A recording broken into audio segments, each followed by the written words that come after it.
Okay, welcome back. We will continue our video series on medical terminology. In this video, we'll go over chapter number 13, the nervous system and mental health. Learning objectives for this chapter: define and spell the word parts used to create terms for the nervous system. Identify the major organs of the nervous system. Break down and define common medical terms used for symptoms, diseases, disorders, procedures, treatments, and devices associated with the nervous system and mental health. Build medical terms from the word parts associated with the nervous system and mental health. And pronounce and spell common medical terms associated with the nervous system and mental health. Alright, we'll start off with some anatomy physiology for the system, with some word parts. We'll start with some very common combining forms. Cephalo is a reference to head. Cerebello is a reference to the cerebellum, the posterior part of the brain. Cerebro is a reference to the cerebrum, which is the largest part of the brain. Cranio is a reference to the skull. Encephalo is a reference to the brain.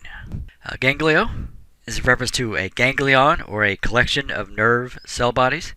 Meninge or meningo is a reference to the meninges, which are membranes that cover the brain and the spinal cord. Myelo is a reference to the spinal cord. Neuro is a reference to a nerve. Freno is a reference to the diaphragm or the mind. And psycho is a reference to the mind. Radiculo is a reference to a nerve root. Vago is a reference to the vagus nerve. And ventriculo is a reference to a ventricle, either of the heart or of the brain. Alright, we'll talk about some basic anatomy and physiology of the system. The nervous system is made up of the brain, the spinal cord, and the various nerves. Now, these organs will enable you to sense the world around you, and also to form thoughts and memories, and to control body movements, and also a large variety of internal functions. There are two major divisions of the nervous system. You have the central nervous system and the peripheral nervous system. The central nervous system is just the brain and the spinal cord. Everything else as in the nervous system that's not the brain or not the spinal cord is a part of the peripheral nervous system. So all the cell bodies, all the nerves, all those fall under the general term of the peripheral nervous system. And the nervous system maintains your body's stability or your homeostasis. Alright, this illustration we have a superior view and a sagittal view of the brain, and it would be next to impossible to identify every major structure found in the brain just on one image. But here are some important features that are found in the brain: the various sulci and the gyri, the hemispheres, the lobes. I'll now talk about some pathophysiology when it comes to the nervous system. Now, the tissue making up the brain and the spinal cord and the nerves is delicate and very, very easily damaged. And there's an extra layer of protection that the brain is covered by, and that's called the blood-brain barrier. And that is there to help prevent many viruses and many bacteria from getting into the brain. It doesn't block out everything, but it does prohibit a large number of pathogens from entering the brain. But even with this blood-brain barrier, the nervous system can still experience infectious disease, exposure to toxic substances, injuries, and inherited conditions. Signs and symptoms for the nervous system. We'll start off with some word parts. The prefixes. A means lacking or without. Hyper means above. Hypo means below. Par means abnormal or other than. And poly means more than one. Some common combining forms you'll see with the system. Cephalo is a reference to the head. Esthesio is a reference to a nervous sensation. Neuro is a reference to a nerve. Phasio is a reference to speaking. Some common suffixes you'll see. Algesia is a reference to a sensitivity to pain. Algia is pain in general. Asthenia is a lack of strength. Ea is a condition. Alright, some particular signs and symptoms of the system. The first one, aphasia. This is the loss of ability to express speech or to understand speech. Cephalgia. This is a pain in the head, so another term for a tension headache. Usually occurs on the back of the head. Convulsion. Another term for a convulsion is a seizure. This is having a sudden, violent, and irregular movements of the limbs. And our next term, hyperalgesia. This is an abnormally heightened sensitivity to pain. The opposite of that, hypoalgesia, is abnormally lessened sensitivity to pain. Our next term, hyperesthesia. This is an abnormal sensitivity to touch or to pain or to other sensory stimuli. Neuralgia. This is having intense, usually intermittent pain on the course of a nerve, usually in the face or in the head. Neurasthenia, this is a term that's not used that much anymore. This is a psychological disorder that is identified by being easily fatigued, having a lack of motivation, feelings of inadequacy, basically lazy nerves is how it breaks down. Paresthesia, this is an abnormal sensation, usually a tickling or a pricking feeling like you're on pins and needles, and there's no apparent cause for that sensation. Polyneuralgia, this is neuralgia or pain in the nerves, but happening with many nerves all at the same time. And our last term here, syncope. This is a temporary loss of consciousness due to a sudden fall in blood pressure. This is when someone faints. They are experiencing syncope. All right, now we'll talk about some diseases and disorders of the nervous system and the word parts. The prefixes, a means lacking or without. Epi means above. Hemi means half. Intra means within. Mono means one. Para means nearby or locally or alongside of. Poly means more than one. Quadri means four. Some common combining forms that you'll see. Athero is a reference to plaques. Auto means self. Cephalo is a reference to head. Cerebello is a reference to the cerebellum. And cerebro is a reference to the cerebrum. Cranio is a reference to the skull. Embolo is a reference to an embolus, which is a floating blood clot. Encephalo is a reference to the brain. Glio is a reference to a glial cell, which is a supporting cell in the nervous system. Noso is a reference to knowledge. Hemo is a reference to blood. Hydro is a reference to water. Latero is a reference to the side or laterally. Meningeo is a reference to the meninges, the protective membranes that cover the spinal cord and the brain. Myo is a reference to muscle. Myelo is a reference to the spinal cord or of the bone marrow also. And narco is a reference to a numbness or sleep. Neuro is a reference to a nerve. Polio is a reference to the gray matter of the brain or of the spinal cord. Sclero is a reference to the sclera, which is the white part of the eye. Thrombo is a reference to a thrombus, which is another term for a clot. Vasculo is a reference to a vessel. And ventriculo is a reference to a ventricle, either in the brain or in the heart. The common suffixes. The first two, al and r, both mean the same thing. They both reference pertaining to. Seal is a reference to a hernia. Ia is a condition. Ik means pertaining to. Ion is a process. Ism is a process or a condition. Itis means the inflammation of. Lepsy is a reference to a seizure. Malacia means the softening of. Oma is a reference to a tumor. Osis is an abnormal condition. Apathy references a disease. Plegia represents paralysis. Urage is a bursting forth of blood. The troph means nourishment or to feed. And the suffix us is a structure. So now we'll talk about some particular diseases and disorders of the nervous system. The first one, agnosia. This is the inability to recognize things or be able to process sensory information. So this means without knowledge. And it's usually caused by some type of brain damage. So our next one, AD, Alzheimer's disease. This is a progressive brain disorder that is irreversible. It is a type of dementia that will impact a patient's memory and thinking and then behavior. Our next term, ALS, amyotrophic lateral sclerosis, also known as Lou Gehrig's disease. This is a progressive neurodegenerative condition. They usually begin with the muscles that control the ability to speak or the muscles in your hands or your feet. And it gets progressively worse and worse and you become weaker and weaker and weaker. So our next one, autism.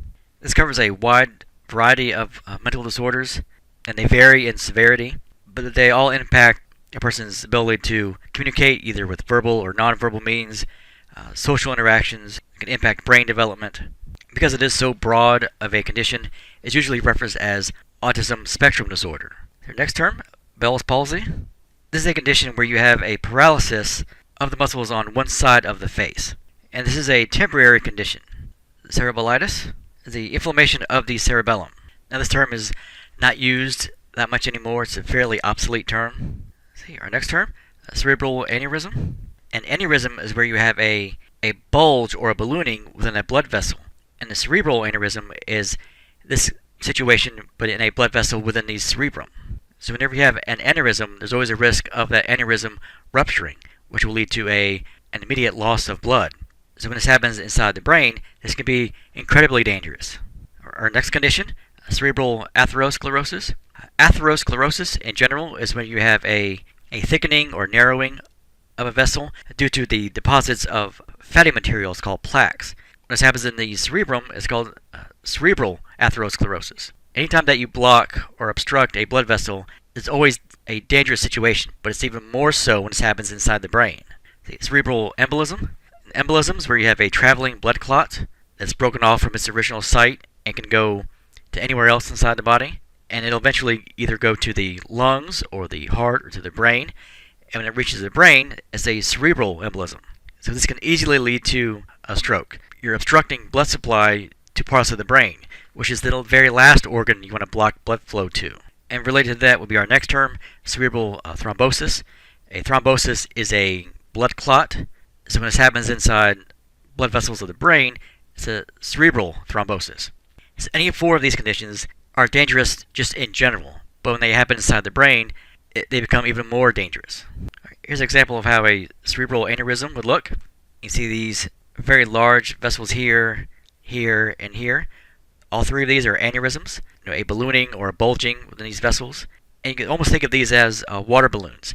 You can only fill them up so much until they get to a point where they just rupture and just explode. So when that happens, you're talking about a major loss of blood, which is bad enough by itself, but it's impacting the brain. So an aneurysm inside the brain can be something critical. So our next term, cerebral hemorrhage. This is where you have bleeding inside of the brain.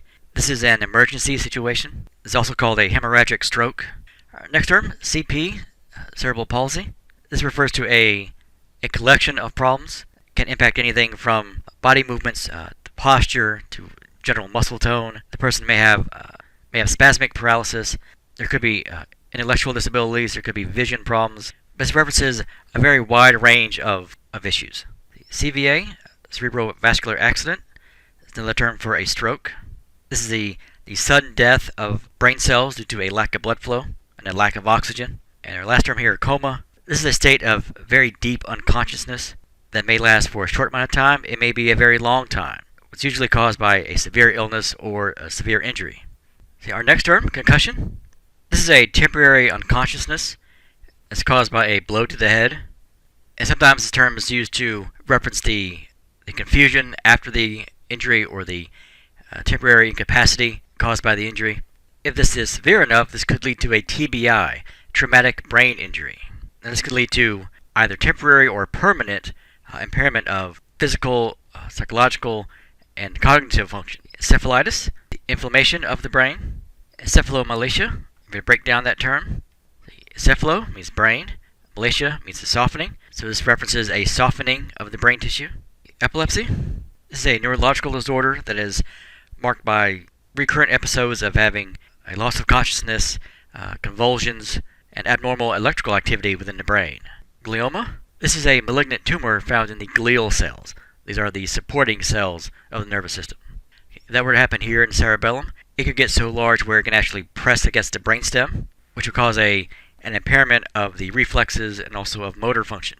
Alright, this image we have a PET scan of a glioma. The normal brain activity is in that green and purple color, but this big yellow mass here is the tumor. That yellowish color indicates a very high rate of metabolic activity. Hydrocephalus, also known as water on the brain, is a condition where you have a fluid buildup in the brain itself, typically in younger children.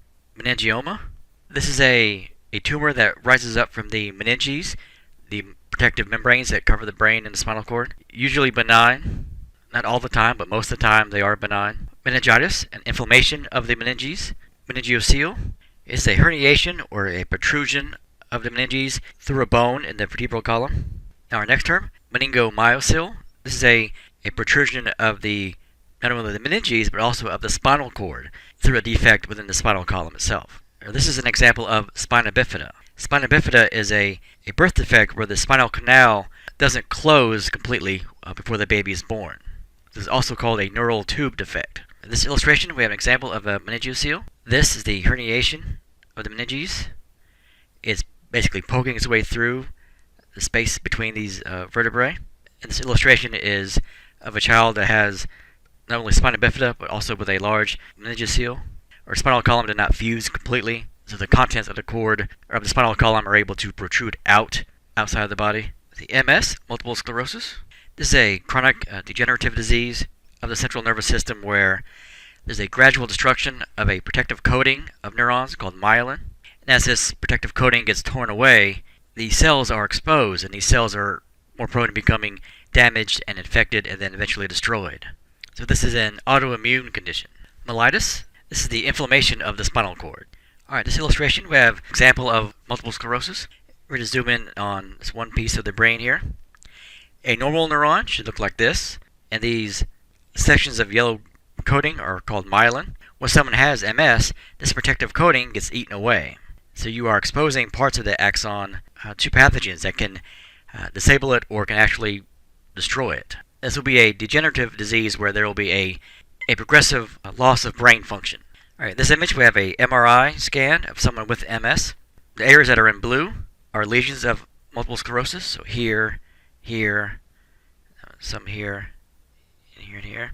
So our next term, narcolepsy. This is a chronic sleep disorder where a person will have an overwhelming feeling of sleepiness during the daytime and will have sudden attacks of sleep. Neuritis, inflammation of a nerve. Say when this happens to multiple nerves all at the same time, it'd be polyneuritis. Those are related to our last term, intracranial pressure. This is a reference to the amount of pressure between the skull and the brain tissue itself. If you have multiple nerves inside the brain that are inflamed or infected, they will cause this intracranial pressure to go up. Neuroma, this is a tumor found within a nerve. Neuropathy is a general term that applies to any disease of a nerve. And when this condition happens to multiple nerves all at once, that'd be polyneuropathy. Paraplegia, this is having the paralysis of the legs and the lower body, typically because of some injury or a disease. If the paralysis is only limited to one limb or one region of the body, then that would be considered monoplasia.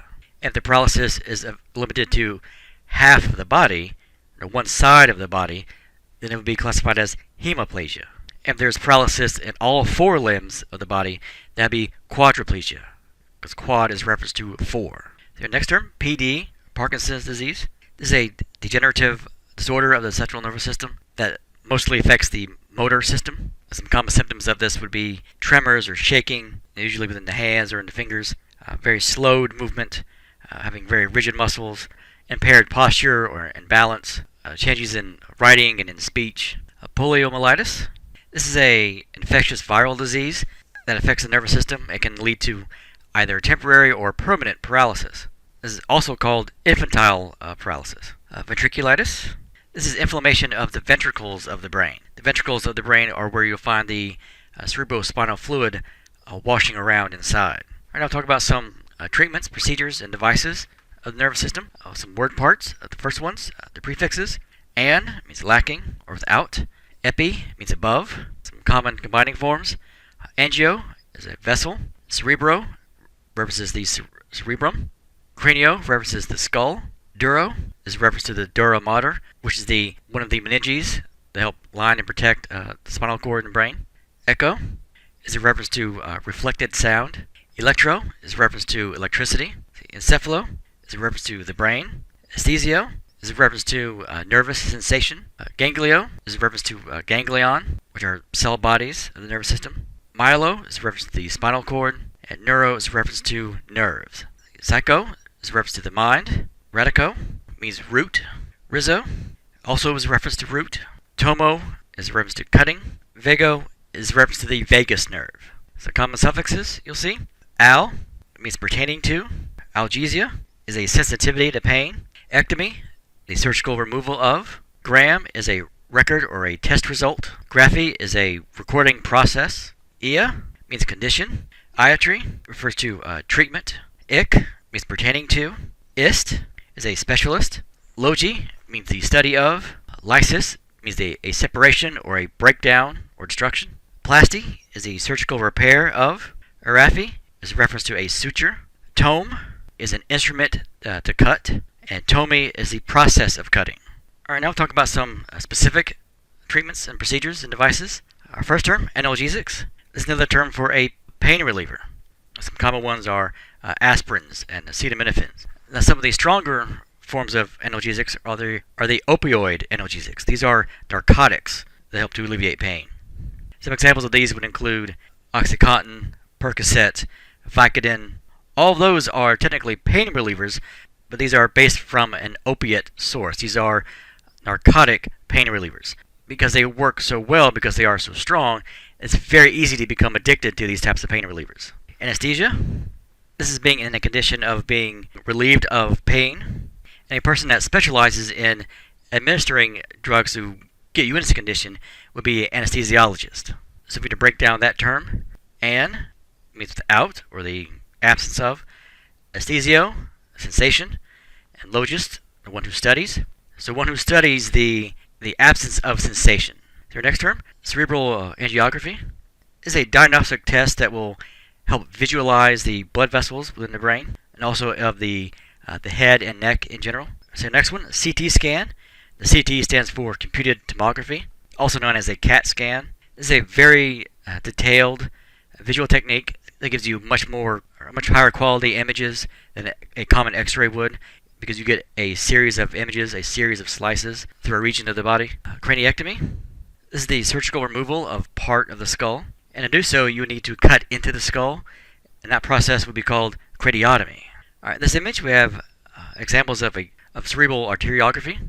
These four images show the blood flow of vessels into the head and neck area of this patient. Alright, in this image we have an example of craniotomy, where you're cutting into the skull, and this is done to attach electrodes to this person's brain to monitor activity of that area of the brain. So next term, an echo EG, echoencephalography. This is of using ultrasound waves to investigate structures of the brain and of the skull. The effectual drug therapy is a general term that applies to using medications to treat disease. EEG, electroencephalography. We're going to break down that term. Electro means electricity. Encephalo means brain. Graphy is a recording process. So this is a recording process that will help monitor the electrical activity of the brain, an EEG. Here's an example of how that would look. This young girl is going through the process of an EEG. You can see the various electrodes that are placed on top of her head, and brain activity is being monitored here. Next term, epidural. This is a reference to the dura mater, which is one of the meninges that lines or that protects the spinal cord and the brain. And there's a space just above that. That's where the epi part comes in. So it's the epidural space. Most people will be familiar with this term if they or someone they know has had a child, and then during the labor process they received a drug as an epidural. And the whole point is to alleviate the pain of childbirth. And the epidural isn't the name of the drug. The epidural is the location of where the drug is administered, in the epidural space. Evoked potential studies. And evoked potential is a term given to electrical activity in the brain in response to certain stimuli. How well does the brain react when it is provoked to a certain stimuli? That is an evoked potential. Our next term here, ganglionectomy. This is the surgical removal of a nerve ganglion, a cell body of a neuron. Lumbar puncture is another term for a spinal tap. It's called that because the area of the spine that is punctured is the lumbar region of the spine, your lower back area, and your spinal cord is being punctured in order to draw out some of the cerebrospinal fluid. MRI, magnetic resonance imaging, is a radiologic exam that is very detailed, much more so than a standard X-ray would be. It uses very strong magnets to produce a very detailed, very vivid images of a patient's body. Myelogram. This is a diagnostic imaging procedure of the spinal cord. This illustration, we have an example of someone going through a lumbar puncture. The person is laid on their side, and the injection is usually done right about here, in the space between the L4 and L5 vertebrae. So lumbar number 4 and lumbar number 5. All because the spinal cord will widen just a little bit here. So you have more area to access in the lumbar region. In this image, we have a person going through an MRI exam. You lie down on this table, basically wheeled into this big donut-shaped structure, and it will spin around you. Next term, neurectomy, is the surgical removal of part or all of a nerve. Neurology is a field of medicine that deals with The study of the nerves of the brain. Neurologic. This is anything that is relating to the field of neurology or the study of the nervous system. Someone who specializes in the field of neurology would be a neurologist. A neuroscientist is someone who studies how the nervous system actually develops. And a neurosurgeon is a surgeon that specializes in the nervous system, so the brain and of the spinal cord, and all the peripheral nerves. Neurolysis. This is applying a physical agent, such as heat or cold or certain chemicals, to temporarily degenerate a nerve in order to temporarily block a nerve's transmission ability. It's usually given as a way to block pain, also called a neurolytic block. Neuroplasty is the surgical repair of a nerve. Neurorrhaphy, joining nerves together by sutures. And neurotomy is the cutting into of a nerve. So next term, a PET scan, positron emission tomography. It's a very detailed, very vivid type of imaging technique. More detailed than X-ray, more detailed than an MRI or a CAT scan. And this is done by injecting radioactive dyes into the body and then tracing that material as it courses through certain portions of the body and checking for how well that material is absorbed by different parts of the body. Psychiatry. This is a field of medicine that deals with the study and treatment of mental illness and of emotional disturbances and abnormal behavior. And someone who specializes in this field of medicine is a psychiatrist. Psychiatrists may be involved with the next term, psychopharmacology. This is a study of how drugs affect a person's mood, thinking, sensations, and behaviors. And psychiatrists may also use psychoanalysis. This is a method of treating mental and emotional issues by having a patient talk about their feelings and their dreams, their memories, and then analyzing how those memories, how those feelings, how those emotions are described by that patient. So the patient is encouraged to talk freely about these issues in order to gain a deeper insight into how that person thinks and how their mind works. Psychology. This is the study of behavior and of the mind. This is an academic discipline and also an applied science. But people who specialize in this field, clinical psychologists, these are not medical doctors. They have a different type of training compared to a psychiatrist. A psychiatrist is a medical doctor. They can prescribe drugs. A psychologist cannot. In clinical psychology, this is a field of psychology concerned with the treatment and the assessment of mental illness and disability. Our next term here, psychotherapy. This is a treatment of a mental disorder by psychological means as opposed to medical means. So instead of using medicines or drugs, you're using very psychological techniques, talking about your dreams or your issues and finding a way to treat a mental disorder or a mental issue by other means and not just rely on the application of a drug or a medicine. Radicotomy is a reference to the cutting into a nerve root. Reflex testing. These are some simple physical tests that help check the nervous system function. There are some very common, very expected results that a person should have through the very common stimuli for reflexes. And if those results are abnormal, that would indicate there's something wrong with the nervous system somewhere. That's related to our next term, DTR, deep tendon reflex. This is done to test the integrity of the spinal cord and of the peripheral nervous system. And the response to this reflex isn't what it should be. That usually indicates a neuromuscular disease. So our next term, TPA, tissue plasminogen activator. This is the name of a protein that is involved with the breaking down of blood clots. Once blood clots are formed, they only last around 10 days or so, because you don't want blood clots to be there permanently. Once they serve their purpose and the injury is healed, they need to be broken down and dissolved away to allow for blood to flow through that area normally again. And this is what TPA does. And this is the kind of protein that's used in certain thrombolytics. So this will be used in certain drugs to help break up dangerous clots in the bodies, in particular the brain. These are commonly called clot-busting drugs. Our last term here, vagotomy. This is a surgical operation where you're cutting into one or more branches of the vagus nerve. Alright, now we'll talk about some mental health diseases and disorders and the word parts. First, the prefixes. Bi is a reference to two. Dis means abnormal or painful. Some common combining forms. Mento is a reference to the mind. Neuro is a reference to nerves. Freno is a reference to the diaphragm or the mind. Psycho is a reference to the mind. Schizo is a reference to split. Somato is a reference to body. Common suffixes. Ia is a condition. Ik means pertaining to. Lexia means word or phrase. Mania means an obsessive preoccupation with. Osis is an abnormal condition. Pathy is a disease. And phobia means a fear of. Now we'll talk about some specific mental health diseases and disorders. The first one, anxiety disorder.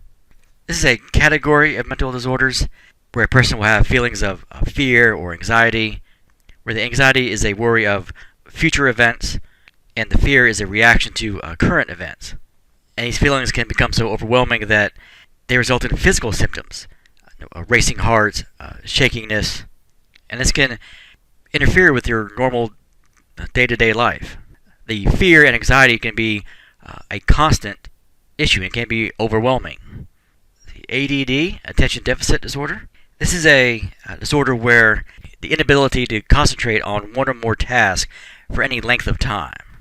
And it's not being absent-minded, it is the inability to be able to focus on more than one or two things at a certain time, or for a short amount of time. That's related to our next term, ADHD, attention deficit hyperactivity disorder. So this is a chronic condition that's marked by persistent inattention, hyperactivity, and sometimes impulsivity. And this usually begins in childhood, and it can continue on into adulthood. So our next term, bipolar disease. It's formerly known as manic depression. This is a mental illness where you have severe highs and very severe lows in a person's mood. So you have two polar opposites of extremes when it comes to a person's emotional state. So feeling really, really good, and feeling really, really bad. So these drastic mood changes can cause severe changes in sleep, energy, thinking, and behavior. Dementia. This is a chronic disorder where the decline in mental ability that is severe enough to interfere with a daily activity of a person. So memory loss is a good example. So it's not just the fact that someone is getting older, not that they're just having senior moments. Dementia is more serious than that. It is the impairment or the loss of intellectual ability, personality, integration. It impacts their day-to-day normal life. Dyslexia. This is a general term that applies to having difficulty in learning to read or interpret words or letters or symbols. They don't affect the intelligence of the person, but they do interfere in how that person learns. Alright, this image we have an example of someone with bipolar disease. You see the two extremes here, the manic, where someone's really, really happy, and the depressive side, where they're really, really down and depressed. When someone's manic, very elevated mood, loud, rapid speech, hyperactive, delusional thoughts, really, really over-the-top excited, over-the-top happy. And then on the other extreme, the depressive side, reduced and slow speech, very negative views, very fatigued, suicidal thoughts, insomnia, a reduced interest in any type of pleasure. So this is bipolar disease, going back and forth from a very manic state to a very depressive state. Mania. This is a mental illness that's marked by really, really great excitement and euphoria, overactivity, delusions. So it's the higher end of the bipolar disorder, or the manic stage. Neurosis. This is a psychological state that is characterized by having excessive amount of anxiety or insecurity, but there's no other evidence of a disease there. So these are caused by depression, anxiety, hypochondria, obsessive behaviors, paranoia. This is a mental condition that's characterized by an unwarranted jealousy or an exaggerated self-importance or the feeling that everyone is out to get you. There's a general loss of touch of reality with the person. This could be due to drug abuse or schizophrenia or a personality disorder. Phobia. This is having an extreme or an irrational fear of something. Now, it's normal to be afraid of things, but a phobia is having an extreme aversion to something for no rational reason. Their next term, PTSD, post-traumatic stress disorder. This is a mental condition that is triggered by an extreme or terrifying event, either by going through it yourself or by witnessing it, being in a car accident or seeing a severe car accident, seeing a plane crash, being in war. Anything that's very extreme, very violent, very terrifying, can lead to the person having flashbacks later on, or nightmares, or severe anxiety, weeks, months, years, or even decades after that point. Psychopathy is a general term for a mental illness or a mental disorder. Psychosis. This is a severe mental disorder where the person's emotions and thoughts are so impaired that the person has lost contact with all reality. So the person will have radical changes in personality, and they can't function on a normal day-to-day basis. Psychosomatic. This term describes conditions that are a result from, at least in part, due to mental causes. The physical symptoms are either caused or made much worse by psychological factors. So the more the person obsesses about that condition, that obsessive behavior is making those physical symptoms much worse. So it is a connection between the mind and the body. That's why I say psychosomatic. Psycho references the mind, somatic references the body. Schizophrenia. This is a long-term mental disorder where the person has lost all touch with reality. People who suffer from this condition have a disintegration of their personality. They go through delusions, they have hallucinations, they have severe changes in their behavior, which borders on the dementia. And basically, the people who suffer from this condition interpret reality in a very abnormal way. And this will completely overtake their day-to-day life where they can't function at all because they can't interpret reality normally. Break down this term more closely. Schizo means split. Phreno means mind. And ia, a condition of. So you basically have a splitting of the mind. Alright, now we'll go over some common abbreviations of the nervous system and of mental health. AD, Alzheimer's disease. ADD, attention deficit disorder. ADHD, attention deficit hyperactivity disorder. ALS, amyotrophic lateral sclerosis, or Lou Gehrig's disease. CNS, the central nervous system. CP, cerebral palsy. CSF, cerebrospinal fluid. CAT scan, CT, computed tomography scan. CVA, cerebrovascular accident. DTR, deep tendon reflex. Echo EG, and echoencephalography. EEG, electroencephalography. EP, evoked potential. LP, lumbar puncture. MRI, magnetic resonance imaging. MS, multiple sclerosis. PD, Parkinson's disease. PET, positron emission tomography. PNS, peripheral nervous system. PTSD, post-traumatic stress disorder. TBI, traumatic brain injury. TPA, tissue plasminogen activator. Alright, we'll end this chapter with our combining form quiz. Terms on the left: neuro, mento, radico, duro, or myelo. They'll match up to either spinal cord, nerve root, hard, nerve, or mind. First one, neuro, goes to nerve. Mento goes to mind. Radico goes to a nerve root. Duro goes to hard. And then myelo goes to the spinal cord. Here are the 5 terms correctly matched to their definitions. That brings us to the end of chapter number 13. We will continue our video series on medical terminology with our next video on chapter number 14.